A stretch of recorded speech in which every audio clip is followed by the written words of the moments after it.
E aí, partiu? Gente, esse episódio está sensacional. A gente vai estar conversando agora com a nossa amiga Carol. Ela tá morando no Brasil, mas esse episódio vai ser um pouquinho diferente. A gente vai estar tratando de um tema bem delicado, mas muito importante, que é a questão psicológica do imigrante que sai para viver fora.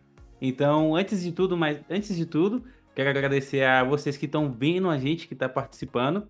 E não esqueçam de curtir, de seguir, porque tem muita gente que vê, mas não segue. É ó, que eu tô de olho. E isso é muito importante para ajudar a gente a crescer, para ajudar a gente a evoluir. Vou estar deixando nossas redes sociais aqui embaixo. Então segue a gente lá para dar essa força, para dar esse apoio e saber que vocês estão gostando, que é o mais importante, que também é essa ideia de ter esse retorno de vocês.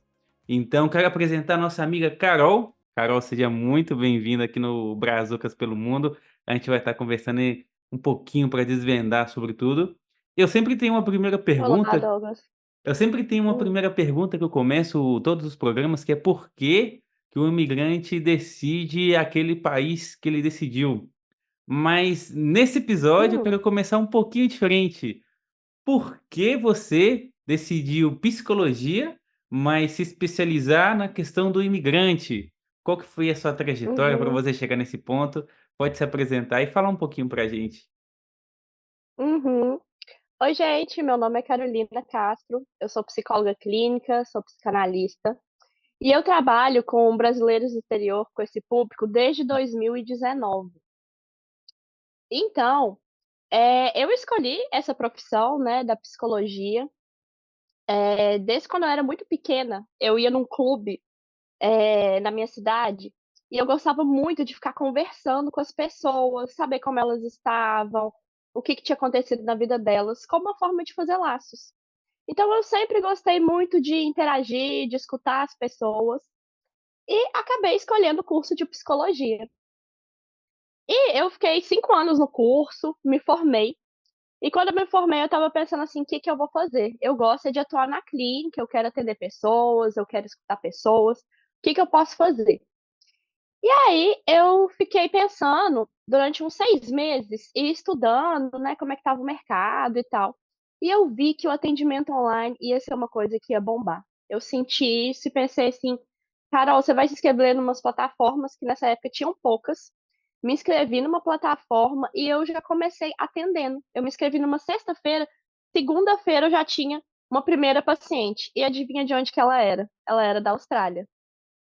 Então, no meu primeiro atendimento como psicóloga, quando eu tirei o meu CRP, eu consegui, ter um atendimento com uma imigrante. E esse nem foi o meu ponto, eu queria era atender na época, eu queria era ter mais experiência. E a partir dessa plataforma vieram muitas pessoas de outros países, de Londres, de Dublin, Canadá, Estados Unidos, China e vários outros países. E eu comecei a gostar muito desse público. E eu comecei depois com o tempo, né, que já tem mais de 5 anos que eu atendo esse público, né, Douglas, eu comecei a ver que tem umas questões clássicas que acontecem com as pessoas. E o que que são essas questões clássicas? São repetições. Então eu estava vendo que nesse público de imigrantes tinham certas repetições. E quais repetições que eram essas? Em relação à língua, na questão de se sentir ali que, não sabe ou está num processo de aprendizado. E às vezes nos nossos processos de aprendizado, né, Douglas, a gente não se acolhe. A gente fica achando que: "Não, mas eu tenho que aprender, mas eu tenho que falar certo, mas eu tenho isso". E na verdade não é bem assim. Porque quando a gente fica muito preocupado com o que a gente deveria ser, ou como que a gente deveria falar certo, a gente perde ali, né, o que está acontecendo, quais são as nossas inseguranças, como que é para a gente estar nesse lugar e falar uma língua diferente. E, quando a gente está nesse processo brusco, né, de mudança, indo para um outro país, muitas vezes a gente não presta atenção na gente mesmo. Porque a gente está ansioso, tem um tanto de coisa para fazer, e é muita burocracia, é muita coisa nova. E ter esse momento de respiro, né, que é o que a psicoterapia eu trabalho, né, com a psicanálise, que tem a ver com o inconsciente, né, que é justamente essas coisas que se repetem e que você não sabe o que que é, não sabe nomear, mas aí sente sintoma. sente dor aqui, sente dor no estômago, sente dor de cabeça. E quando você para se olhar e se acolher e cuidar de você, você vê que tem um tanto de problema aí que você deixou passar ou que você estava adiando, né? Então, eu acho que nesses momentos eu percebi que várias pessoas, ou que estavam recentemente em outros países, ou que estavam há muitos anos, eu já atendi vários tipos de público, elas sempre buscam se consultar fazendo, né, fazendo uma sessão de psicanálise, para que elas possam, de alguma forma, ter um momento ali de fala, né? Um momento de construção, um momento seu, para que você possa parar e se analisar e ver o que está acontecendo e falar como que é para você, como que não é. Então, a partir disso, eu fui vendo, sabe, Douglas, que tem muita questão com a língua, tem muita questão com a burocracia, né, de certas faltas de informação, por outros atravessamentos de dificuldade ali, por estar num novo sistema, por estar inserido numa nova cultura também. Vejo a questão das pessoas se sentirem muito sozinhas, elas ficarem num estado muito ansioso, muito imediatista, né? Que é tudo muito rápido também. E as coisas não funcionam dessa forma, né? E uma coisa mais. Tem todo o seu tempo, né, Douglas? E uma coisa muito interessante que eu fui percebendo também, trazendo um pouco desse olhar, né, da psicanálise, do inconsciente, que é quando você passa por mudanças muito bruscas, né, e se insere num outro lugar, numa outra cultura, coisas que você não estava prestando atenção, por estar num ambiente novo ali, elas começam a surgir para a superfície. Então, as suas inseguranças, questões ali que você não estava olhando, questões ali do social, de fazer amizade, de se deparar com as suas próprias dificuldades e limitações que antes você não via, né, em outros ambientes. E essas coisas começam a vir à tona. Correto. E tirando que vem a questão da família também. Como que fica essa comunicação? Como Sim. que fica esses atravessamentos? Aí o pessoal acha que você mudou, que você tá rico, ou que você tá num. Sabe, começa a colocar num lugar que não é muito real, porque tem essa coisa da glamorização, né? Sim. Ah, não, tá indo ali pra fora. E na verdade não é bem assim, porque o imigrante ele passa muito perrengue, né? Muito Principalmente pela demais. essa posição de ser imigrante num outro país, né. O que que é ser um Uhum. imigrante para você, né? Como que Sim. é isso? Como é que você se sente? Como é que É, é você se sente muito, com os olhares? é muito Diga. difícil, porque, tipo, eu acho que quando a pessoa ela decide sair, acho que tem. Cada um decide sair do país e tem um motivo de por que ele sai. Mas eu acho que Uhum, a maioria que quando quer sair definitivamente e não tem uma visão de si mesmo, no ponto que eu quero chegar é tipo, a pessoa ela sai do país achando que no país que ela vai ir, ela vai melhorar as dores que ela sente. Mas é o contrário, quando você sai do seu país, você vai para um outro país, essas dores intensificam, porque meio que você perde a uhum, sua identidade, você perde o seu lugar de pertencimento, você perde momentos da sua família que, tipo assim, dói bastante. É mais difícil socializar, e sem falar também das questões, das crises que vêm. Então, eu acho que quando a pessoa vai sair, ela sempre tem que pensar naquela questão: será que eu tenho um botequim de primeiros socorros mais para os meus pensamentos? Será que eu consigo sair de uma crise? Será que eu consigo perceber que eu tô comendo pela ansiedade? Porque eu aqui, eu ganhei 30 quilos, tipo, eu passei demais, porque a comida é muito boa, mas também pela ansiedade. Será que eu vou conseguir um trabalho? Será que eu vou ir bem no trabalho? Será que eles estão me entendendo? Será que eu estou falando correto? Então, isso tudo é uma coisa que uhum, vem, que se a pessoa ela não tiver um auxílio, se ela não tiver um profissional para estar ajudando essa pessoa, ela se perde. Essa pessoa ela pode se voltar, os pensamentos contra ela mesma e entrar naquele bucle que fica como se remoendo por dentro, se consumindo, e a pessoa se perde. Então acho que os brasileiros que uhum, saem tentando resolver essas questões psicológicas, eu acho que o ideal, não sei se você vai concordar comigo, que primeiro prepare a saída, prepare muito bem, converse com o psicólogo, prepare essa saída sabendo que quando você sair, pode acontecer mil coisas. pode acontecer coisas. Então, acho que essa Uhum, questão de se preparar com um psicólogo é muito importante, porque você já sai brindado sabendo que você pode ter essas dificuldades, sabe? Então, uhum. que você acha dessa ideia do brasileiro se preparar antes de sair para chegar nesse país? Olha, Douglas, eu acho que seria o ideal, né, Sim. nesse sentido. Porque a gente tem esse espaço, né, de fala, de para organizar essas coisas, para organizar essa ansiedade, é muito importante. Uhum. Mas não é o que acontece na prática, né, Douglas? Eu ainda não tive um caso que eu acompanhei de uma pessoa, né, no Brasil e ela se prepara e tudo. Porque o que acontece na prática é que quando a gente vai fazer um processo, né, de cuidado de nós, um processo psicanalítico, um processo de terapia, há de se ter muito desejo, porque leva tempo, leva investimento, você tem que sustentar aquilo ali. E às vezes as pessoas elas não querem mexer no que está difícil para elas. Elas não querem, elas acham que elas podem lidar sozinhas, elas acham que elas podem conversar com amigos, e não tem problema a gente conversar com amigo. Tem coisa que a gente conversa com amigo, mas tem coisa que a gente conversa com um profissional de saúde mental. E esse ponto é importante. Então, isso vai, Douglas, do desejo de cada pessoa, de como que ela tá no ato do cuidado dela. Porque a gente tratar da nossa saúde mental é um ato de cuidado. E as pessoas hoje em dia, eu vejo que elas têm dificuldade para se cuidar, para parar para prestar atenção, para ter um momento para si. Até um momento para você relaxar, né? As pessoas hoje em dia, elas têm um momento para relaxar, elas se sentem culpadas, né? Não pode. Então vem toda uma questão assim que eu vejo na clínica contemporânea, que é como que às vezes é difícil a gente sair dentro da gente mesmo para poder pedir ajuda e falar assim, não, olha, eu acho que eu preciso de ajuda. Eu acho que isso daqui eu não dou conta. E essa questão assim, né, tem pessoas que acham que dá conta de tudo, não, deixa que eu faço e tal, e isso tem um preço depois, a conta chega. Sim. Mas seria ideal? Seria. E eu acho que quando a gente está em certos processos, né, de mudança muito bruscas, como que é ir para um outro país, é importante sim você poder separar esse espaço para você se cuidar através de uma consulta, né? Uhum.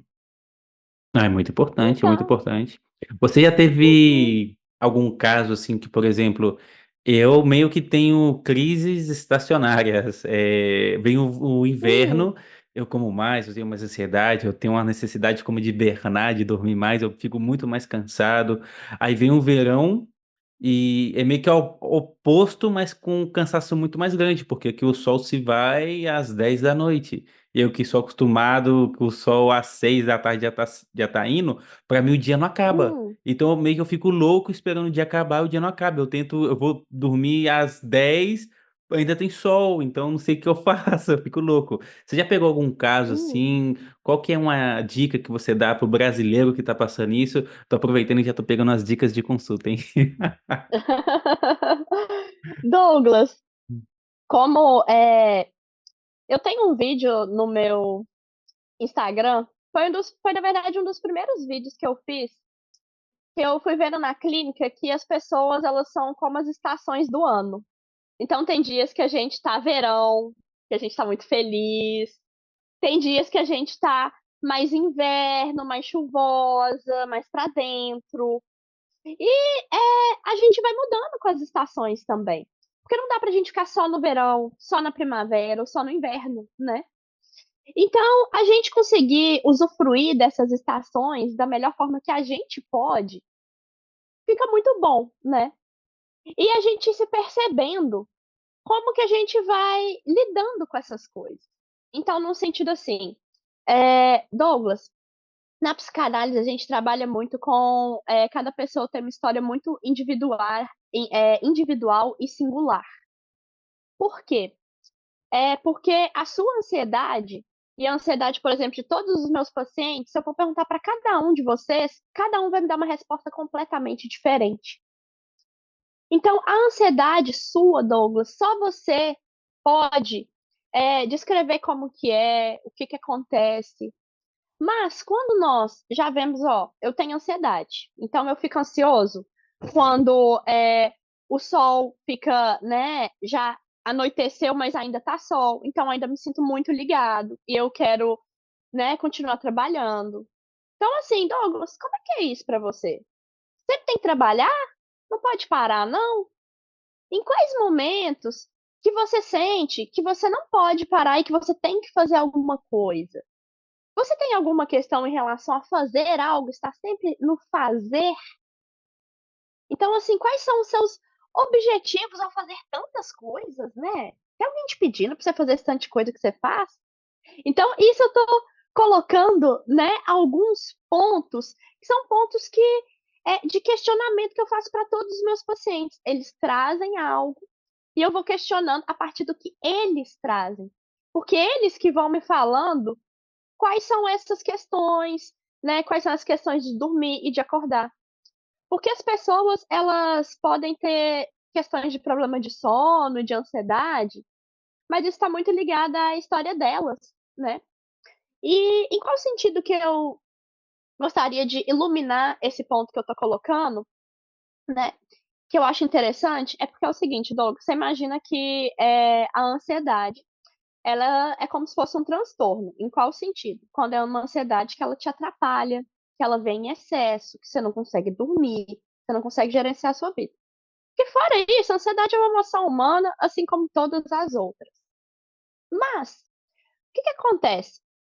É interessante que as pessoas que vão falando sobre a ansiedade delas, alguma coisa vai se mobilizando dentro delas e isso vai mudando. Por quê? Porque nós falarmos sobre nossas questões, isso mobiliza coisas dentro da gente. Mas, quando você tem uma doença, por exemplo, você está com uma gripe, você chegar e falar sobre a sua gripe não vai fazer com que ela mude, o ciclo do vírus vai continuar sendo feito, aí uma hora a sua gripe passa. Mas olha que interessante, não tem como você ir num laboratório e fazer um exame de sangue para ver se você tem ansiedade ou depressão. Então, assim, não tem, né. Na verdade, não tem como você fazer um exame, porque o que que caracteriza uma doença, Douglas, são marcadores biológicos. Então tem o marcador biológico da gripe, né, a gripe é um vírus, aí o vírus ele tem o ciclo dele, e aí a gripe vai e passa, e acontece toda uma questão fisiológica, né, dentro disso, e você consegue descobrir com exames, né, se você tá gripado ou não, como que tá. Mas não tem como você fazer um exame, né, no sentido médico, né, por isso que eu coloquei doenças, marcadores biológicos, e nesse sentido médico que é ansiedade, depressão, que nós temos, né, um manual de doenças que mostra, ó, quem tem ansiedade geralmente tem isso, tem aquilo, mas nem todo mundo que tem ansiedade que vai ter um desbalanceio no cérebro, ou a depressão também, né, tem um desbalanço químico que acontece com a gente. Nem todo mundo que tem desbalanço químico no cérebro é ansioso e depressivo. Então, onde que a gente localiza, né, essa questão de doença, essa questão de transtornos, né? Eu acho que a gente usa mais a palavra de transtornos, porque é interessante que você fala sobre os seus transtornos e eles podem mudar. E a pessoa pode ficar um pouco melhor, ter a possibilidade ali, né, de conseguir organizar, elaborar o seu sintoma, fazer algo com aquilo. Mas não, quando você tá gripado, não tem como você falar sobre a sua gripe e vai ficar tudo bem e vai mudar e a gripe vai passar. Não, a gripe ela. Então, essa diferença, né, que a gente faz, eu acho interessante porque na psicanálise a gente trabalha com outras substâncias, né, que é essa substância da singularidade, do inconsciente, da pessoa ela ter ali a própria capacidade, né, de aperfeiçoar o que ela fala sobre si, né, como que ela narra a sua história, como que ela se vê, quais são essas certezas que ela tem sobre si. E a gente vai vendo que a gente não é bem assim como a gente pensava, Douglas, e que as coisas elas podem ir e elas vão mudando e se transformando, porque nós somos efeito, né, das coisas que aconteceram com a gente. Então, em algum momento a gente parar, fazer uma sessão, buscar cuidar da nossa saúde mental, faz toda a diferença para que cada pessoa veja o que que tem ali que te incomoda, né. Qual que é a verdadeira ali questão e raiz. que, de acordo com nossos psicanalistas, né, tá no inconsciente, tá das repetições, tá naquilo, numa parte que você não conhece do seu cérebro. Então, assim, como que eu vou cuidar de algo que eu não conheço e que eu não sei, mas que se faz em forma de sintoma, de incômodo, de repetição, aí eu não consigo dormir, aí eu não consigo falar, aí eu travo, aí eu fico remoendo as coisas, aí eu fico pensando em mil cenários. Nossa, acontece muito Então, isso comigo. hum, é Tipo, mesmo? sim, aqui, quando eu vou conversar com a minha chefe, agora eu já tô muito mais tranquilo, que eu consigo ter uma estabilidade com relação a ela. Mas no começo eu tinha muito medo de falar alguma palavra errada, eu tinha muito medo de chegar nela para comentar alguma Hum, coisa, eu ficava passando na cabeça mil vezes como que eu falaria aquilo. E teve hum, vezes que eu chegava assim, vou falar para ela que eu tenho uma sugestão. E em espanhol é sugerência. E eu ficava, vou chegar para ela, vou falar sugerência, sugerência. Eu olhava para ela e falava, tem uma sugestão que não existe nem no português nem no espanhol. Eu travava, eu inventava as palavras. Nervoso. Então, tipo, como que eu consigo lidar com isso? E eu passei a sentar mais perto dela para tentar que essa convivência com ela, eu olhasse pra ela, eu não ficava tão, assim, apavorado. Tipo assim, super de boa, super gente boa, de pessoa, mas por ser aquela questão do cargo mais alto, de ser a minha coordenadora e tudo mais, eu tinha aquele certo receio, não sei. Isso aí também acontecia nas relações com outras pessoas, quando eu ia conversar com algum parente, da minha namorada, quando eu ia conversar com alguém na rua, quando eu ia tentar fazer amizade, que eu acho que o mais difícil para o brasileiro que a gente tem uma cultura, assim, hum, bem voo, de chegar, abraçar e tal. Acho que o mais difícil do brasileiro é tentar se relacionar com alguém do país. Então, tipo assim, qual que é a sugestão que você dá, assim, alguma coisa pra gente soltar essa hum, timidez ou perder esse medo de relacionar com essa outra cultura? hum. Boa pergunta, Douglas. No sentido de se relacionar, né. De perder esse medo Se de rela se enfrentar. Aham, uhum, sim.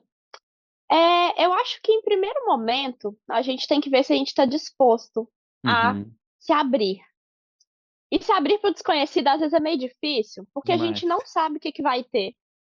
Então é mais eu gosto de colocar como apostas. Então, uma aposta: "Ah, hoje eu vou sair e vou conhecer pessoas". É uma aposta. Você não sabe se você vai conhecer, quem que você vai conhecer, como que vai ser. Mas você fica imaginando. E o que a gente imagina, as cenas que a gente imagina, dizem muito de nós, né, dos nossos medos ou inseguranças. Porque uma cena que você imagina nunca vai ser exatamente da mesma forma que acontece na realidade. Vai que Sim. você sai e encontra pessoas incríveis, fala: "Nossa, mas que legal! Não imaginei que poderia ser assim, na minha cabeça estava de uma outra forma, eu criei uma Uhum. outra cena". E esse que é o ponto, vamos criando cenas mentais na nossa cabeça, e isso vai prendendo a gente. É um Então vício. sempre quando isso fica viciante quando a Uhum. gente começa a não perceber e achar que fica no automático. Que essa Uhum. é uma frase muito clássica, né, estava no automático. Sim, perde Então o sentido hum, do real. Acho que eu saio bastante, eu viajo muito nessas coisas e esqueço do momento. sim, e a gente vai entrando nesse enredo na nossa própria cabeça. Então é você se questionar, se você realmente está querendo aquilo, se você quer colocar o seu, porque às vezes colocar o nosso é difícil, né. É muito mais fácil alguém chegar e fazer amizade com a gente chegar e fazer amizade com o outro. Então é ver o que que você está buscando. O que que você busca? Que tipo de amizade? Como que é pra você? Você realmente está aberto ali a, né, se colocar, a falar, ou é muito difícil pra você, aí você prefere não sair ou fica dando aquelas desculpas pra você mesmo, que você próprio cria e você próprio cai. Você não tá cansado dessa não? Você tá cansado, sabe? Então a gente começa a colocar questionamentos e vai vendo que às vezes as nossas certezas são tão frágeis, os nossos motivos, que eles dizem muito sobre outras camadas, né? A gente vai vendo que as coisas, Douglas, elas têm camadas. Então é ver se você tem desejo, se você está aberto a isso, como que é essa questão para você de se relacionar, né? Quais são os seus limites ali, em quais situações você quer se colocar ou não. Então eu acho que é mais né, quais são esses objetivos aí. Porque realmente é difícil, é difícil a gente poder se abrir, né, em certos lugares onde a gente não conhece. Mas o desconhecido ele tem uma certa aventura, né, Douglas? Então essa aventura de: "Não, eu vou apostar no desconhecido, hoje eu tô animado e eu vou lá e eu vou fazer". Então assim, vai indo desses eu gosto de iluminar certas questões, né, então eu ilumino, eu gosto de ver ângulos diferentes. Então acho que esses ângulos iluminados já são bons pontos de partida para a pessoa começar a pensar o que que ela está buscando ali, quais são as verdadeiras dificuldades dela nisso. Uhum. Eu fui jogar bola com o pessoal que falava. Eu cheguei lá e eu descobri que todo mundo falava inglês. E o meu inglês é da Hum, escola. Que essas coisas são nas coisas mais mínimas, são nas coisas mais simples. Então, jogando bola, hum, aí o cara tava sozinho. E como é que eu falo pra ele que ele tava sozinho e que tava chegando outro atrás? No português eu falava, olha o gato, mas como é que eu falaria no inglês? É esse gato? hum. Todo mundo ficava olhando assim, tipo, o que que esse menino tá falando? Então, dá esse certo medo, dá esse certo receio de arriscar, aí você fica, eu falo ou não falo? O que que eu faço? Aí eu falei. Aí todo mundo ficou assim, aí eu, não, eu expliquei, porque no português falava o gato, a pessoa achou super interessante, a pessoa já começou a se envolver mais, então às vezes um medo que eu tinha de ter essa certa aposta, eu apostei e tive um retorno muito mais positivo do que aquilo que eu esperava, do que aquele julgamento que acho que todo o imigrante tem, aquele julgamento de o que que você está falando, isso é errado. Não, as pessoas, eu acho que no final elas se interessam para saber por que que você está falando isso, por que que você está se expondo isso e por pura curiosidade também, e por se relacionar. Então, acho que são coisinhas bem simples do dia a dia de quem mora fora, comprar um pão na padaria, que para nós se torna como uma aventura. É uma aventura comprar um pão. É uma aventura ir no supermercado, Uhum, sabe? Então, eu acho que isso é o mais interessante. Não sei se você pode falar de algum caso que você teve sobre alguma dificuldade de relacionamento ou algo que se desenvolveu que foi muito bom para a pessoa. uhum. Ah, sim, eu posso falar. Hum. Eu atendi uma paciente durante alguns anos, e ela morava em Londres, e ela estava com o marido dela e tal, e ela trabalhava, ele também trabalhava. E aí eles queriam muito comprar uma casa. Eles moravam lá tinha muitos anos já, sabe. E o que eu vejo, assim, em vários países da Europa, né, é essa questão da moradia, como que é difícil arrumar uma moradia. Então eu lembro que nessa época quando ela estava indo ver as casas e tal, ela falava assim: "Carol, eu tenho que marcar, eu já tenho que, depois que eu marcar já ir logo, porque senão eu posso perder a se eu der uma oferta, a outra pessoa também pode ter dado uma oferta porque foi no mesmo dia, e eu perco". Então, é uma coisa muito de dividir casas também, né, as casas são divididas no meio, são casas germinadas. Você pode comprar uma parte de uma casa, você pode comprar uma parte, né, a metade de uma casa, e as pessoas têm muita dificuldade com moradia, principalmente morar em lugares pequenos, muito caros. E com o tempo, quando você chega é tudo, né, é tudo novo, e você fala assim: "Não, tá tudo bem, vou ficar por aqui". Mas depois quando vai passando os anos, você vai percebendo esse problema imobiliário, tá percebendo que você gostaria de um lugar melhor, que você gostaria de pendurar suas roupas, de ter lugar para pendurar suas roupas. Sabe essas coisas bem básicas, assim? Então tem essa questão também, né, que eu via muito do tempo, do clima, né, do inverno. Então a pessoa fica porque nesses tempos frios, né, a gente se volta muito pra gente. E o que que surge quando a gente se volta pra gente, né, Douglas? Cada pessoa vai podendo falar, mas o clima ele vai criando ali coisas que vão subindo a superfície, e eu percebo que as pessoas né, no inverno, no outono, elas ficam geralmente mais depressivas, ficam mais reflexivas, introspectivas em relação a várias coisas.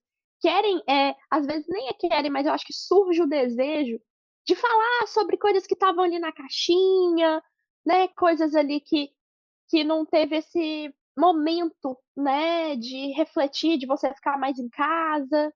Então, assim, tem pessoas que sofrem muito com o clima mesmo, de sofrer, assim, de chorar, sabe, se sentir bem mal, se sentir uma certa solidão, né? As pessoas, elas vão, de novo, criando, né, na mente, sendo que, na verdade, será que é bem assim? Às vezes é também, né, Douglas? Às vezes a realidade, ela é bem difícil, mas a gente vai vendo, né, como que nós vamos lidando com isso, que o inverno vai ter todo ano. Primavera, verão, outono. E aí? Como que você vai lidando com cada primavera, outono e inverno, né? Então vai vendo o que que surge. Então, a partir dessas coisas que nos incomodam, né, a gente pode ir vendo o que que é possível ali. Mas no sentido de moradia, de clima. E tem a questão também, né, da posição de imigrante que eu vejo. Na posição de imigrante, no sentido que dependendo do país que você tá, você percebe olhares, você percebe o preconceito, você vai vendo que você tá ali numa outra posição social também. E como que você vai interagindo com isso, né? De acordo com você tem questões de insegurança, você tem questões de autoimagem, né? Como que você lida com a frustração? Como que você lida com o novo? Então, esses pontos, né, eles são pontos importantes da gente ir vendo como que são nossos processos de mudança. Sim, sim. E um tema, acho que para mim é um dos temas mais delicados, pessoalmente, porque nós seres humanos somos seres ritualísticos. Então acho que o imigrante, quando ele vai morar fora, tem que ter a consciência que ele vai perder muitas coisas. Ele vai perder festas, ele vai perder momentos, ele vai perder casamentos, e principalmente a parte que ele vai Uhum. perder algum ente querido. Então, tipo, eu acho que o imigrante, desde muito tempo, o ser humano, quando perde alguém, ele faz ritos, ou de passagem para a pessoa ir para o além, colocando umas moedas nos olhos, ou enterrando com os pertences, enfim.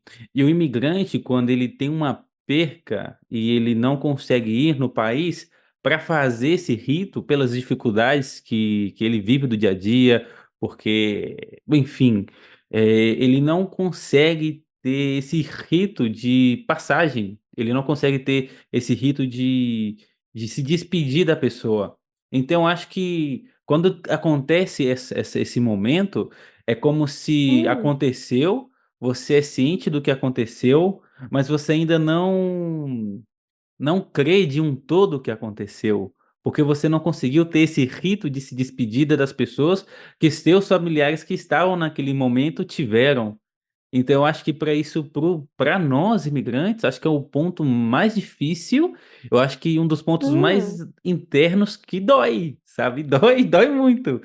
Então, claro. o que que você falaria ou orientaria para esse imigrante que passa por esse processo, passa por essa perca e meio que não tem esse rito ou como criar um rito dessa despedida quando ele não pode acompanhar essa despedida no Brasil, por exemplo? Uhum. Douglas, o luto é uma questão muito interessante, né? Quando o ser humano a gente perde alguma coisa. E se você for parar para pensar, a vida, a gente vai ter vários lutos. A gente vai perdendo coisas, pessoas, a gente vai perdendo cabelo, a gente vai perdendo vitalidade. A vida é uma série de perdas e uma série de lutos. E quando a gente perde uma pessoa, um vínculo muito próximo, essa é uma situação muito delicada, e num sentido que é uma situação triste mesmo. É uma situação onde a pessoa não vai ficar bem durante um tempo. E é muito importante a gente ver esses momentos, sabe? Porque um luto não vivido, isso aparece lá na frente e dá problema. E quando a gente não pode simbolizar, né, através porque a gente está longe, o que que acontece? Eu já tive casos assim, achei muito interessante você colocar esse ponto dessas perdas, né? crie seu próprio ritual, crie seu próprio forma de simbolizar essa perda, né. Porque cada cultura tem uma forma de simbolizar essa passagem, e como você está longe, como que você vai simbolizar isso, né? Você pode escrever uma carta, você pode, ir em algum lugar que você sabe que a pessoa gostava, né, você tem intenção ali de fazer algo em homenagem a ela. Você de alguma forma criar, né, algo ali que te conecte com aquilo, e que te mostre também que aquele momento, né, que aquela pessoa não tá mais ali, que você tá fazendo aquilo para que você veja, né, é que essa passagem, para que ela se faça de alguma forma. Então você pode ser criativo também nisso, sabe, de fazer a o seu próprio forma de simbolizar, porque, Douglas, se a gente não simboliza as coisas, fica muito difícil pra gente, né, a gente ver a perda, a gente, simbolizar a perda, simbolizar a morte, simbolizar as coisas. E também, senão a vida passa, né, e se a gente não ir simbolizando até outros, rituais, né, aniversário, conquistas que você faz, se isso não for simbolizado, as coisas vão passando, né, então simbolizar é importante pra gente, tanto nas coisas boas, quanto nas perdas, né, de alguma forma ali você poder, né, criar isso. Então, quando eu já acho que a gente está em luto, é importante ter um acompanhamento, né, se a pessoa desejar, se for possível para ela, mas buscar apoio de amigos, buscar apoio da família, é importante também. E ir passando por essas fases, porque o luto ele tem certas fases, né. Não aceitação, aí vem uma certa revolta, aí você começa com a barganha, aí depois aquilo ali você começa a elaborar, né, vai virando mais uma saudade, você vai aceitando, né. Então, assim, cada pessoa vai passando pelas suas fases e ela pode um luto ele pode, né, durar vários meses, pode durar até mais de ano.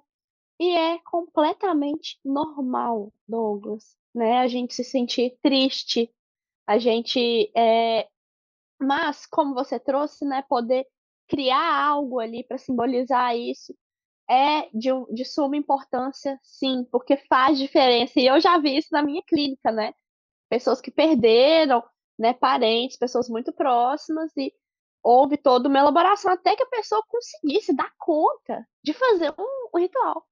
Porque tem essa parte também, né, de você conseguir dar conta de porque quando você simboliza, você tá passando por aquilo, né. "Olha, aconteceu isso, então é uma perda", né, você encarar aquilo ali de uma outra forma, né. Existem várias formas da gente poder encarar, né, os nossos lutos.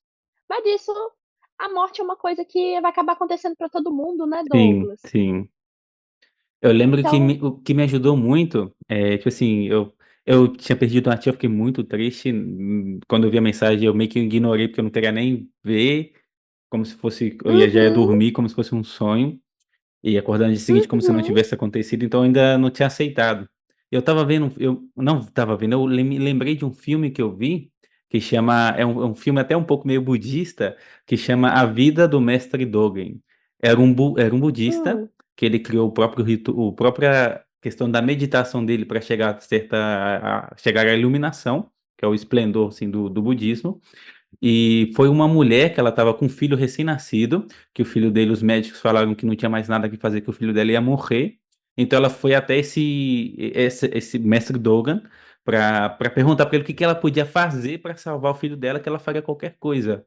E ele olhou para ela e falou: "Você tem que ir na casa qualquer casa de qualquer cidade e pedir um prato de arroz para alguma família que não perdeu alguém querido".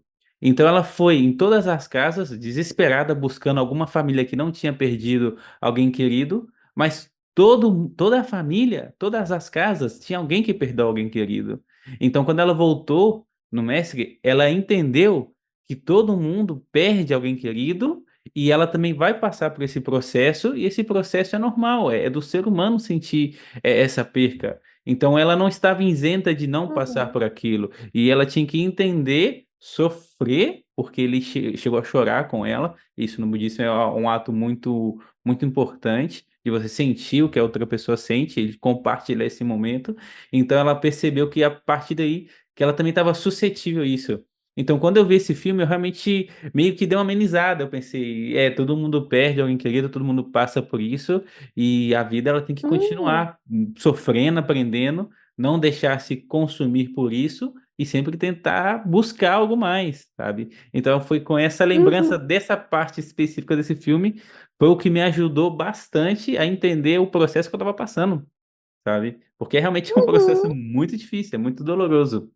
E é isso, é uhum, complicado, é difícil falar desses temas, eu realmente fico um pouco assim, mas é isso, sabe? Então, sei lá, uhum. fico um pouco assim. Como que o sim, como Uhum. que o simbólico, né, através desse filme que você viu, Sim, simbolizou pra você toda a história da demais. morte, como que todo mundo também tá no mesmo barco, você não é a única pessoa que perdeu.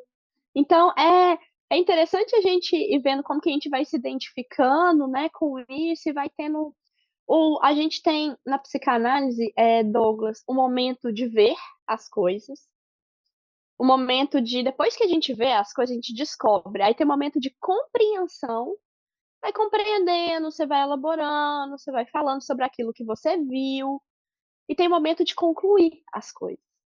Que você vai concluindo: "Ah, não, antes eu tinha isso, né, eu vi essa questão dentro de mim, aí depois eu fui vendo que isso dizia sobre a minha ansiedade", né, dando um exemplo.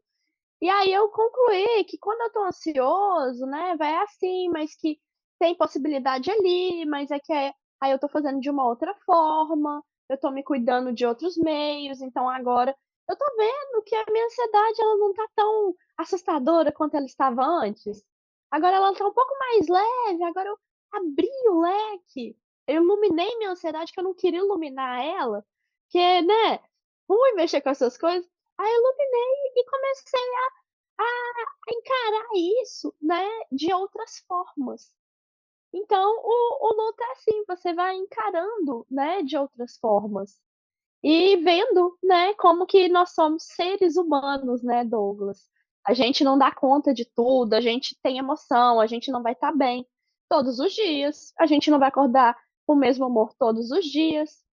Então a gente ir podendo acolhendo, né, esses momentos tanto bons, né, Douglas, quanto ruins nossos, isso é muito importante, para que a gente possa ir cada vez mais exercendo o nosso autocuidado, né, que essa que é a minha proposta. A minha proposta é o cuidado de si através da psicanálise, né. Porque ter esse momento, né, da psicoterapia, que é um momento seu, é um momento de autocuidado, que você supõe, você pode julgar, você constrói, você inventa, né, e você vai se conhecendo e se compreendendo ali melhor. E vendo que aquelas coisas, né, que a gente vai criando na nossa mente, que a gente estava falando que a gente fica preso, não é bem assim, que você próprio vai se prendendo, e que você que vai causando certas coisas para você. Porque a terapia, né, eu acho que no geral, diz muito sobre a autorresponsabilização, né, Douglas, no sentido de que eu sou responsável pela minha vida. Se as coisas estão dando certo, eu sou muito responsável por isso, mas está dando errado, eu também sou. E não é porque você é culpado disso, que você tem culpa, não é nada sobre isso. Mas eu tenho certas responsabilidades nas minhas escolhas, né? Se eu tô mudando de país, eu que tô escolhendo estar aqui. Eu que tô escolhendo passar por certas coisas, porque eu tenho um objetivo, porque eu tenho, né, cada um tem, os seus motivos. Mas a gente poder se responsabilizar, a gente vai vendo nesse espaço de análise como que a gente mesmo vai se causando certas coisas, vai se prendendo em certas coisas, e que a gente é responsável por isso. Sim, e que não é por causa né, da economia, por causa do fulano, é por causa da minha chefe de trabalho, é por causa do meu colega de trabalho. Não, é como que você reage a isso. Como que a gente reage é a única coisa que a gente tem, assim, mais capacidade de controlar, porque o resto, o que que o outro vai falar, como que o outro vai receber as coisas, o que que vai acontecer, no final das contas a gente não sabe.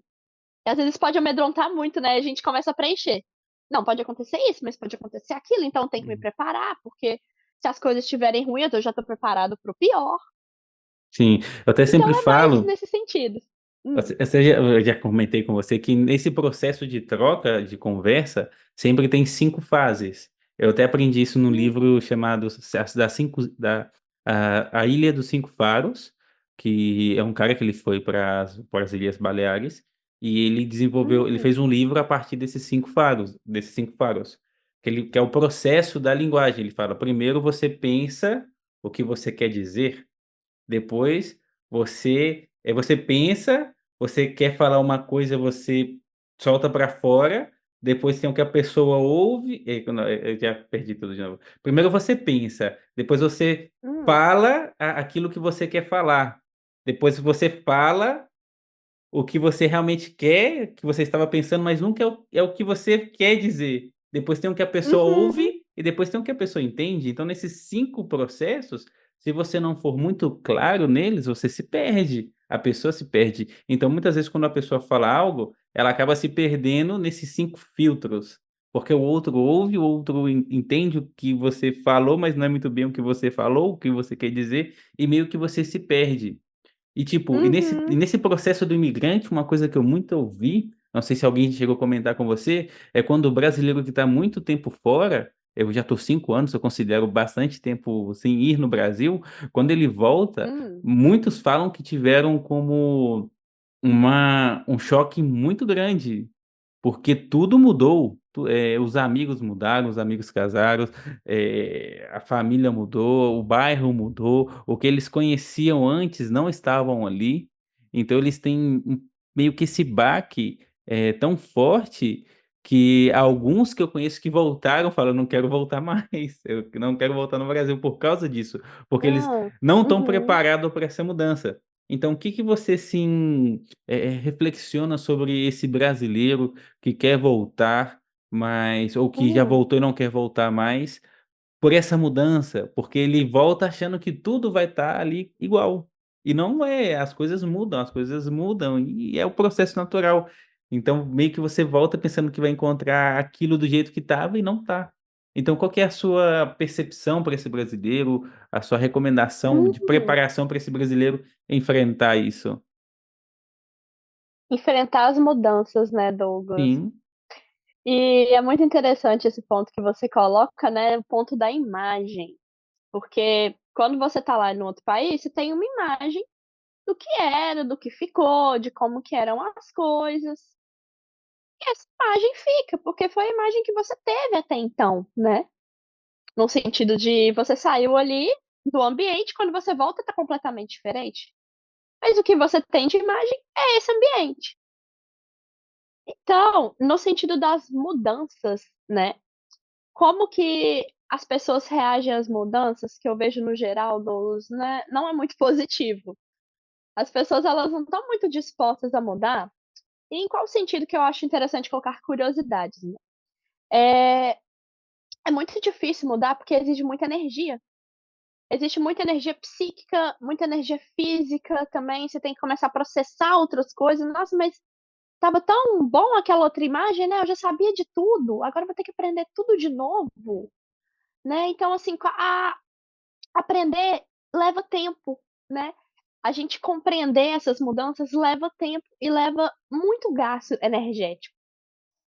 Então, dependendo de como que a pessoa está, tanto no sentido mental, tanto, né, do sentido da saúde dela, de como que estão as coisas, como que tá o contexto dela, a mudança ela pode influenciar muito, né.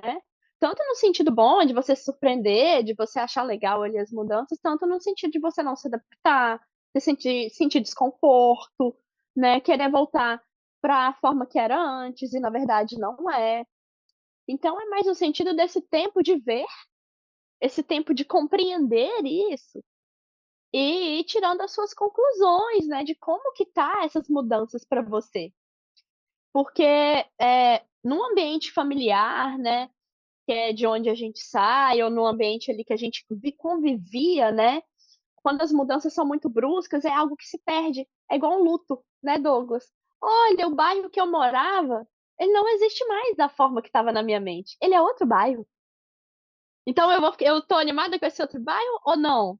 Ou, né, pra mim tá isso, como que tá pra mim esse bairro, agora que mudou?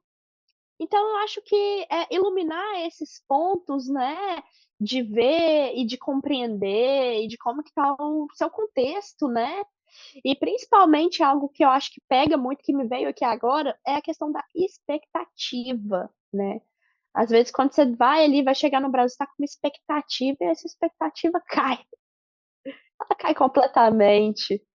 Então é como que você lida com as suas frustrações, com as suas expectativas, né, porque muitas vezes nossas expectativas não vão ser da forma que a gente gostaria, né. Então ou você pode se fechar para isso, ou você pode estar um pouco mais aberto e, né, ver se ali o que que é possível ou não. Então eu acho que vai, né, desses pontos aí que são importantes eles serem considerados, né, porque é luto, é mudança, né, são perdas, são coisas novas e você estava ali num outro ambiente, né, numa outra cultura. E geralmente quando a gente, né, volta, vem sentimentos, né, diferentes, sentimentos que às vezes você acha que não ia sentir, né, lugares ali que você visita, que você vê que aquilo ali te afeta, né, que tem algo ali que te toca.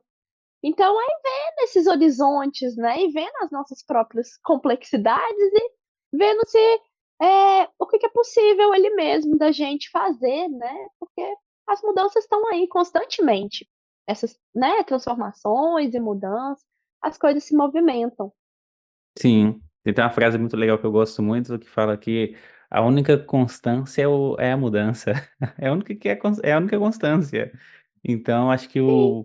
o imigrante, ele sabe muito bem disso, principalmente aquela pessoa que está sempre mudando de casa, está sempre buscando algo, às vezes está no aluguel aqui, vai para o aluguel para outro lado. Então acho que ele está muito preparado para esse desgaste, porque querendo ou não, um desgaste físico, mental, e aquela expectativa, será que vai dar certo? Ou vai dar certo e não dá? Então acho que a pessoa que ela muda, que ela sai do país, ela arrisca bastante e ela tem que estar bem Uhum, preparada para isso, porque quando a pessoa ela volta por uma frustração, ela muitas vezes joga a culpa no país. E muitas vezes a pessoa ela não consegue olhar para ela mesma e ver o que que eu fiz de errado, o que eu poderia ter feito diferente para ter permanecido nesse país. Então não é questão que se a cultura, que não sei o que, é questão da própria pessoa mesmo, ela assumir essa responsabilidade que ela, no seu momento, uhum, ela não conseguiu ter. E muitas vezes, também a culpa, principalmente que é da não a culpa, mas essa questão da pessoa, vem daquela falsa propaganda que o brasileiro ele é bombardeado todo dia. "Ah, porque na Itália tem casas que vendem a 1 euro". Tá, mas lá você já percebeu como é que você vai morar lá, que é no meio do nada, você vai ter que reformar essa casa, que são casas que estão completamente abandonadas de século atrás, e você vai gastar o que que você vai gastar para reformar essa casa, para o material chegar lá, é quase o dobro de uma casa nova. Então o pessoal acha que é só ir que vai dar tudo certo e isso, mas tem muitas coisas de trás disso. Porque querendo ou não, essa publicidade que o Brasil é bombardeada, essa publicidade é uma hum, publicidade para vender.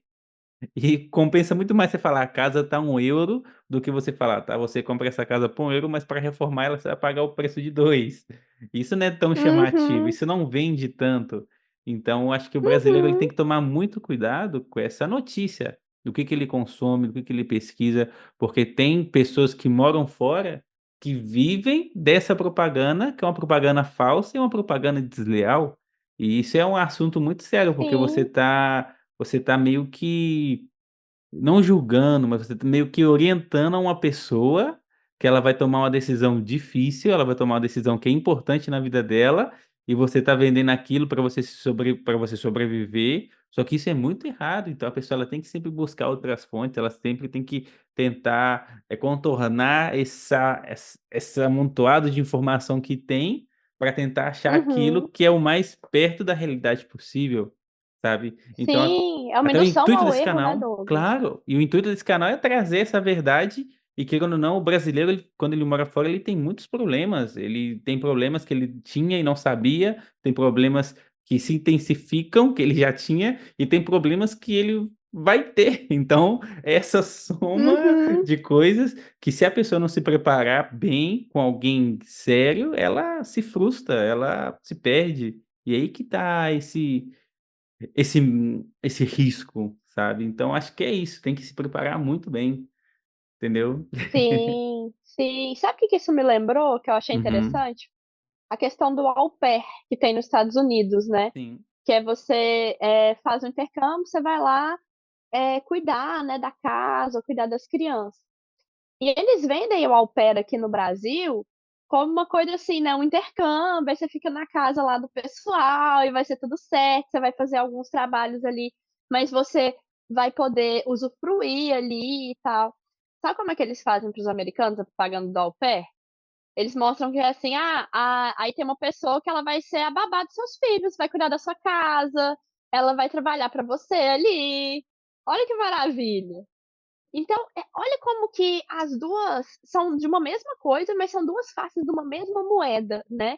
Você tá achando que você vai para o intercâmbio e, assim, nada contra, au pair, né. O que eu tô querendo dizer aqui é porque teve uma época que eu pesquisei sobre isso, acho que eu estava atendendo alguém nisso, alguma pesquisa, sabe, eu fui entendendo como que funciona isso, como que às vezes eles vendem aqui para os brasileiros uma ideia e tem outras camadas, né, é uma indução ao erro, então a gente se questionar mesmo sobre essas promessas, né, sobre essa facilidade, né, de algo, porque não tem problema você querer fazer o au pair, né, mas é você pensar que você tá indo pra uma coisa e na verdade ser outra, e você chega lá, você tá sozinho, você tá numa casa, né, com pessoas que não são a sua família, né, num programa, então fica, complicado essas questões, né.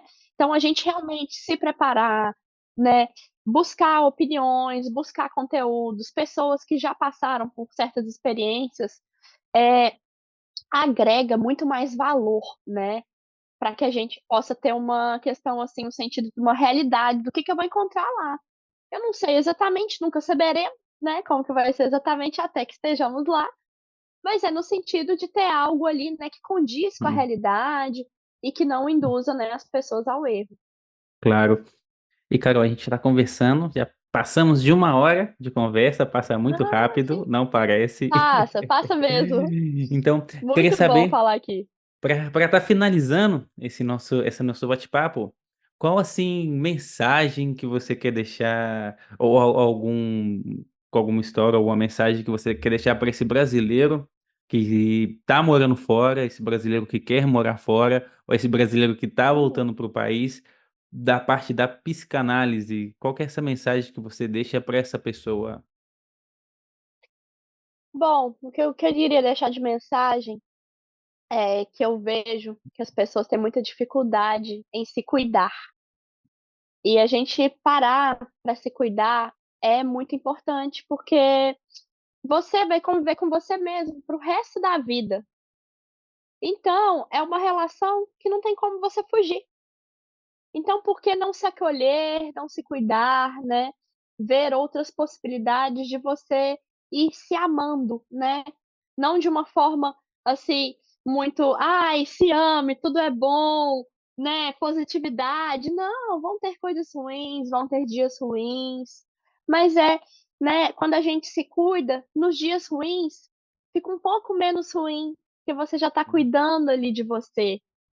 Então, nos dias bons, eles vão ser melhores ainda, porque você tá cuidando ali de você.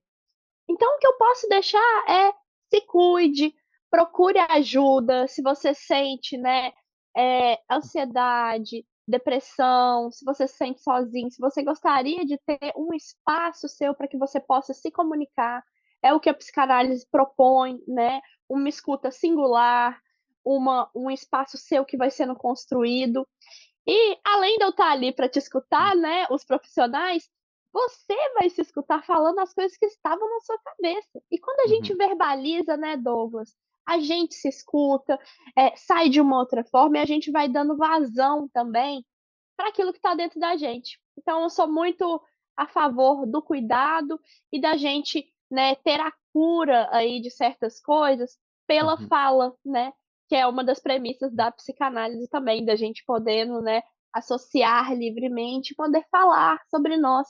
E isso vai causando efeitos, né, a gente vai hum. mobilizando aí essas coisas que nos incomodam. Então eu queria Sim, deixar esse recado aí e te perfeito. agradecer muito. Adorei o nosso papo, achei muito legal eu poder aqui colocar Demais. algumas coisas, né, sobre a minha profissão, sobre as minhas visões, sobre essa questão do imigrante, né, que faz que faz psicologia, que, trata um tempo ali, né, para se cuidar. Então eu tô muito agradecida. Muito Eu que obrigada. eu que agradeço, o bate-papo foi incrível, de verdade, muito obrigado. Pessoal, vou estar deixando aqui nesse cantinho de cá, as nossas redes sociais para vocês estarem seguindo a Carol, para vocês estarem acompanhando o trabalho dela, que é um trabalho sensacional. E eu desse canal só quero trazer pessoas que trabalham com coisa séria, pessoas que têm essa responsabilidade, do que trazer muitas vezes pessoas que meio que enganam, que vai para esse outro lado que eu particularmente não gosto e não acho certo. Então eu quero que vocês tenha essa visão, tenha essa percepção e principalmente se cuidem. Se cuidem como profissional, se cuidem, porque o melhor que uma pessoa pode fazer para ela mesmo é se cuidar. É a melhor coisa que você Não pode é? fazer para você mesmo. E tem até uma frase muito legal, que eu vi que veio agora na cabeça, é: "Você é a versão mais nova que você vai ter nesse exato momento". Você, como a gente está sempre envelhecendo, essa nossa versão é a nossa versão mais nova. Então esteja disposto, a arriscar, esteja disposto a passar por esses problemas, sabendo que daqui uns anos pode ser que você não tenha mais essa oportunidade, e dá igual a idade que você tenha, porque no fundo você é a sua versão mais nova e tem que correr atrás dos seus sonhos. Então, essa mensagem que eu também quero deixar aqui para todo mundo que está acompanhando a gente.